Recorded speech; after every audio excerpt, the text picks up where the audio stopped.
देखो देखो कौन आया, गीदड़ आया चिराग आया। रामविलास पासवान जी शेर हो सकते हैं, थे भी, लेकिन उनका बेटा गीदड़ है बिहार में। रात को बैठते हैं कहीं और दिन को कहते मैं मोदी का हनुमान हूँ। तो ये टेलीस्कोप पे जेट सुरक्षा मिल चुका है कि किधर जा रहे हैं चिराग, क्या कर रहे हैं चिराग, और टॉयलेट में बैठे चिराग कहाँ बैठे हैं। तो ये चीजें शुरुआत हो चुकी है। 50 साल उनके पिताजी 52 साल मतलब मूर्ख बनाया, और अपने 50 साल के राजनीतिक कार्यकाल में जाति के लिए 5 काम भी नहीं किया। वही रामविलास पासवान जी है ना, जो स्वर्णों को 10% आरक्षण दिया, जो बूथ पे जाके गोली चलाया, लाठी खाया, जेल गया। क्या उन लोग को रिवार्ड नहीं मिलना चाहिए था? आप चलिए महनार में दिखाता हूँ, जो आदमी रामा सिंह से लोहा लिया, समझे, वो आदमी आज फटा चिटा गंदा कपड़ा पहन करके और वो घूमता हुआ पागल जैसा मिलेगा। उसके लिए रामविलास जी क्या किए? जहाँ मालदा और मालदा आम होता है ना, उसको चूस करके गुठली को जो फेंक दिया जाता है, वो भारतीय जनता पार्टी शुरुआत कर चुकी है। रविदास भवन, कुर्मी भवन, अम्बेडकर भवन, कौन कौन भवन, कुशवाहा भवन, रजक भवन, सब, लेकिन पासवान भवन नहीं है। क्या 52 साल में एक पासवान भवन भी रामविलास जी नहीं दे सकते थे? जो पासवान लोग जाता था कहते थे कि देह से बदबू आता है, महक आता है, ये लोग नहाता होता नहीं, हटाओ। कौन बोलता था? चिराग पासवान। आपको कौन बोला? सर, हम उसी घर के परिवार में हैं और बहुत बार 12 जनपद जाने का सौभाग्य भी प्राप्त हुआ था। नमस्कार, मेरा नाम शुभम कृष्णा है और आप देख सकते हैं जिस प्रकार बिहार में आजकल राजनीतिक सरगर्मी बहुत ही तेज हो चुकी है। हर पार्टी अपने सीएम चेहरे को प्रोजेक्ट कर रही है, आगे ला रही है। बिहार बीजेपी के प्रदेश अध्यक्ष सम्राट चौधरी बनाए गए हैं। लोग बोल रहे युवा नेता है, मुखर तरीके से बोलते हैं, अपनी राय विचार को रखते हैं। हमारे साथ इस संदर्भ में बात करने के लिए मौजूद है इंजीनियर राजकुमार पासवान। बहुत स्वागत है आपका ओपिनियन बिहार और जनता जनता। जी नमस्कार। कैसे हैं आप? सब ठीक ठाक, बढ़िया। और लगातार चिराग पासवान के नेता और कार्यकर्ता कह रहे थे कि 2025 में भैया अब चिराग पासवान जो है बीजेपी की तरफ से सीएम उम्मीदवार होने जा रहे हैं, और अब बीजेपी जो है सम्राट चौधरी को आगे कर रही है। तो इस पे क्या कहना चाहेंगे? देखिए, भारतीय जनता पार्टी और संघ भाजपा जो चीजें चिराग पासवान से लेना है वो ले रही है, और चाचा भतीजे को बिहार में जो दिग्घा मालदा और मालदा आम होता है ना, उसको चूस करके गुठली को जो फेंक दिया जाता है, वो भारतीय जनता पार्टी शुरुआत कर चुकी है। और बीजेपी संघ भाजपा कभी भी दूसरे पार्टी को अपना मुख्यमंत्री चेहरा नहीं बनाती है। सम्राट चौधरी भी तो दूसरे पार्टी से आए थे, कौन सा इनके पुराने कार्यकर्ता है? सम्राट चौधरी पे गंगोत्री का जल छिड़क करके अब पूर्ण रूप से भगवाधारी हो गए। संघ भाजपा के समुद्र में वो एक मछली बन गए, ईमानदार मछली बन गए, इसलिए उनको प्रदेश अध्यक्ष की जिम्मेवारी दी गई है। और आपको बता दूं कि चिराग पासवान को जेट सुरक्षा लॉलीपॉप झुनझुना मिल चुका है, और उस झुनझुना को बजा रहे हैं पूरे बिहार में। और उनके फॉलोअर्स कहते हैं कि नेक्स्ट सीएम चिराग पासवान। आप नहीं देख रहे हर जगह जहां जा रहे हैं लाखों करोड़ों की भीड़ लग रही है, लोग कह रहे हैं बिहार फर्स्ट, बिहारी फर्स्ट। देखो देखो कौन आया, शेर आया, शेर आया। देखो देखो कौन आया, गीदड़ आया चिराग आया। रामविलास पासवान जी शेर हो सकते हैं, थे भी, लेकिन उनका बेटा गीदड़ है बिहार में। और आपको बता दो कि जिस तरह से हमारे अबोध दुसाध पासवानों को, अनुसूचित जाति को दिग्भ्रमित करने का काम कर रहे हैं। शेर का बेटा शेर ही ना होगा राजकुमार जी? शेर का बेटा शेर नहीं है ये शेर का बेटा हो सकता है शेर हो, लेकिन गीदड़ वाला दिल है इसके पास। ये आपको बता दूं कि 10 साल के जमुई शासन काल में इन्होंने 10 काम भी नहीं किया है, और एक सांसद को 5 करोड़ रुपया मिलता है, तो कितना हो गए साहब? 50 करोड़।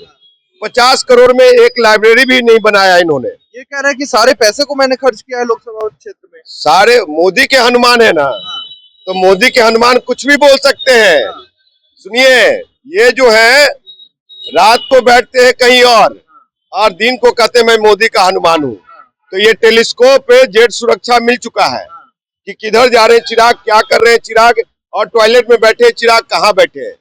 तो ये चीजें शुरुआत हो चुकी है। जेड प्लस सुरक्षा इनके सुरक्षा के लिए नहीं मिली है बस, बल्कि इनके जानकारी के लिए मिली है क्या? ये हमसे ज्यादा काम करते हैं, समाज के हमसे ज्यादा काम करते हैं। अरे कहते हैं दलितों के नेता, जहाँ भी दलितों के लिए कुछ होता है ये पहुंचते हैं। आप जाइए, आप कैमरा मतलब कि चैनल के हेड है ना, आप जाइए, हम आपको मोतिहारी भेजता हूँ, नंबर एड्रेस दे करके।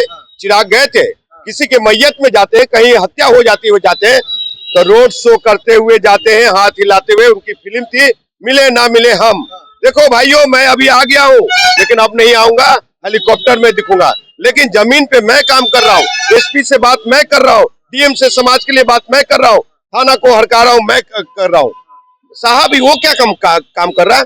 सिर्फ 50 साल उनके पिताजी 52 साल मतलब मूर्ख बनाया, और अपने 50 साल के राजनीतिक कार्यकाल में जाति के लिए 5 काम भी नहीं किया। वही रामविलास पासवान जी है ना, जो स्वर्णों को 10% आरक्षण दिया। उसके लिए मुझे कोई विरोधाभास नहीं है, अच्छी बात है।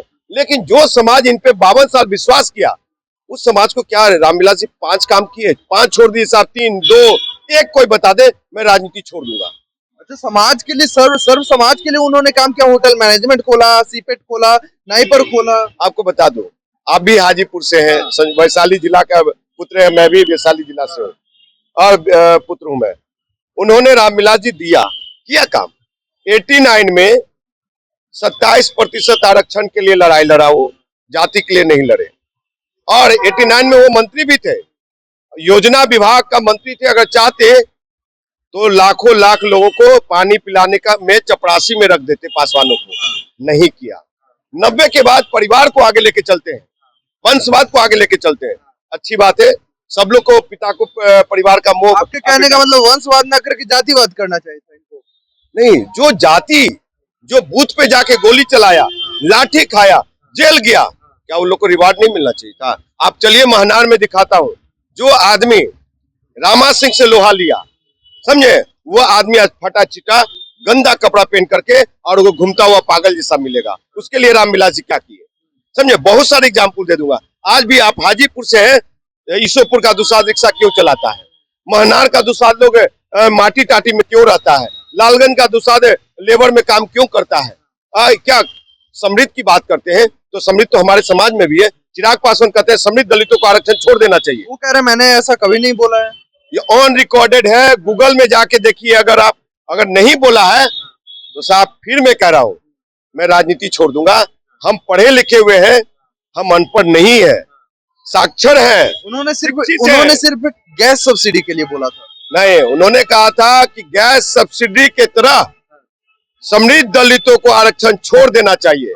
और आज भी उन्हीं के घर परिवार के दामाद लगते हैं जो आरजेडी में, उन्होंने पोस्ट किया है कि कौन महापुरुष है जिसने कहा था कि समृद्ध दलितों को आरक्षण छोड़ देना चाहिए। तो अपने बहनोई से भी पूछे। तो चिराग पासवान जी इस तरह का ये है, हमको ये नहीं किसको क्या दे रहे हैं, लेकिन समाज को जाती है।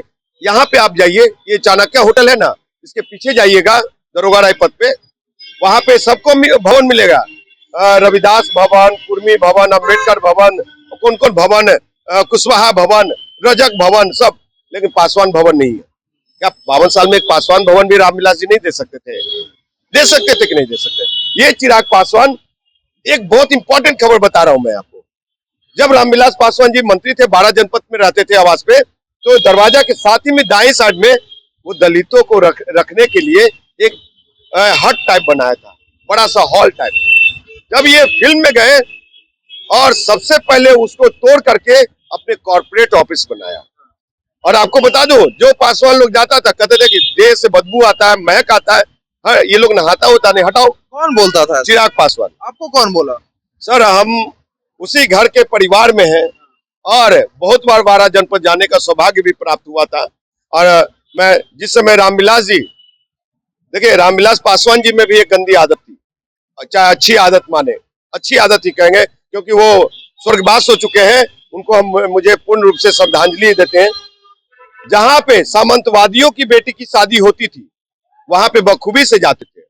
जहां पे हमारे घर में परिवार में शादी होती थी, हमारे दलित भाइयों के घर में, वहां शोभा बढ़ाने नहीं जाते। बहुत सारे दलित परिवार के शादी में गए हैं ये दोनों, रामविलास जी भी, चिराग जी। हमारे बहन की शादी में रामविलास जी नहीं आए, किसी कारणवश नहीं गए होंगे। जबकि मुझे पहचानते थे, कंधे पे हाथ रख करके बात करते थे।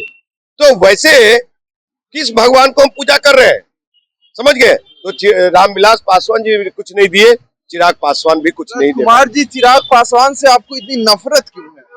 वो नफरत नहीं है, वो मेरे भाई है और उनकी विचारधारा की लड़ाई है। वो जो बात कहते हैं उस समाज हित में नहीं होता। और जमात हित में नहीं होता, सोसाइटी हित में नहीं होती है। ये बताइए, नीतीश कुमार को एयरपोर्ट पे जब भी दिल्ली से एयरपोर्ट आते हैं, नीतीश कुमार जी को कोसने में लगते हैं। साहब, आपको सदन में, लोकसभा के सदन में कौन बिठाया? नीतीश कुमार ने हाथ पकड़ के बैठाया। आपके पिताजी पे कोई समस्या आया तो राज्यसभा जाने में मदद कौन किया?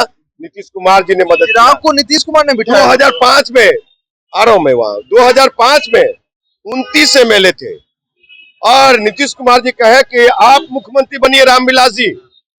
वो बिहार के चाबी लेकर के और कहने लगे मुसलमान मुख्यमंत्री, ये मुख्यमंत्री। फिर मुसलमानों को भी नहीं बनाया, वो बनाने जा रहे थे पशुपति कुमार पारस जी को डिप्टी सीएम और राबड़ी देवी। इसमें पार्टी टूट गई, समझे। और फिर नीतीश की पूर्ण रूप से सरकार आ गई। रही बात है चिराग की, चिराग इस बार मैं आपके चैनल के माध्यम से डंके की चोट पे कर रहा हूं, और चिराग पासवान में हो हिम्मत तो तुम लड़ो तीसरी दफा ये जमुई। वहां की जनता बहुत बेसब्री से 2024 का इंतजार कर रही है। और जिस तरह से आप हाजीपुर में जाके हाजीपुर में का भी वीडियो वायरल हुआ है, वहां के पासवान लोग कहा कि हमारे मनपसंद के नेता राजकुमार पासवान, नहीं तो महागठबंधन को वोट करेंगे। समझे साहब, आपको कब तक ये जुमलेबाजी की? मोदी साहब से आप एयरपोर्ट पे आते हैं, नीतीश कुमार से यहाँ जंगल राज है, बेरोजगारी है, शिक्षा व्यवस्था से नहीं, मान लिया, व्यवस्था एक मिनट, मान लिया कि सब कुछ ठीक है, नीतीश कुमार ने बहुत कुछ किया चिराग जी के लिए, रामविलास जी के लिए, लेकिन अगर नीतीश कुमार मुख्यमंत्री है, अगर कुछ गलत करते हैं, उनकी नीति कुछ गलत लगती है, तो चिराग पासवान विरोध ना करे? एकदम करे, लोकतांत्रिक व्यवस्था से, और आपका अधिकार भी बनता है चिराग जी करने का। लेकिन वही सवाल देश के प्रधानमंत्री, सम्मानीय प्रधानमंत्री नरेंद्र दामोदर मोदी साहब पे क्यों नहीं? शिक्षा, स्वास्थ्य, आपको बता दूं कि बेरोजगारी पे जो कहा था कि 2 करोड़ रोजगार मिलेगा, 15-15 लाख रुपए खाते में आएंगे, समझे। ये पेट्रोल जो महंगा है, डीजल महंगा है, घरेलू रसोई गैस में जो महंगा है, इस पे सवाल क्यों नहीं साहब? आप कौन सी मॉडल, अभी जो अडानी और मोदी का जो घोटाला सामने आया है, तो उसपे ये कहते कि मोदी साहब क्या तो जो राहुल गांधी जी 20 अरब या 20 करोड़ का वो जो हिसाब मांग रहे हैं, तो आप हिसाब दे दीजिए। ये कहने में डर लगता है, ये कुछ नहीं, इनकी औकात नहीं है कि ये अमित शाह जी से सवाल कर दे, आज देश के सम्मानीय प्रधानमंत्री नरेंद्र मोदी साहब से। आई जो भी बिहार में कर रहे हैं, भाजपा के एजेंट के रूप में कर रहे हैं, भाजपा के इशारे पे कर रहे हैं। और बीजेपी, अगर यही महागठबंधन और ये इंटैक्ट रहा, और हम जैसे युवा नेताओं को अगर ये महागठबंधन योग्य उम्मीदवार समझा, तो बिहार में चिराग कितनों हनुमान रहे, पारस कितनों नकली भालू रहे और नकली शेर रहे। चिराग पासवान, आपको बता दूं कि हम जैसे लोग अगर रहे महागठबंधन के साथ, तो बीजेपी को दांत खोदने के लिए बिहार में सीट नहीं मिलेगा।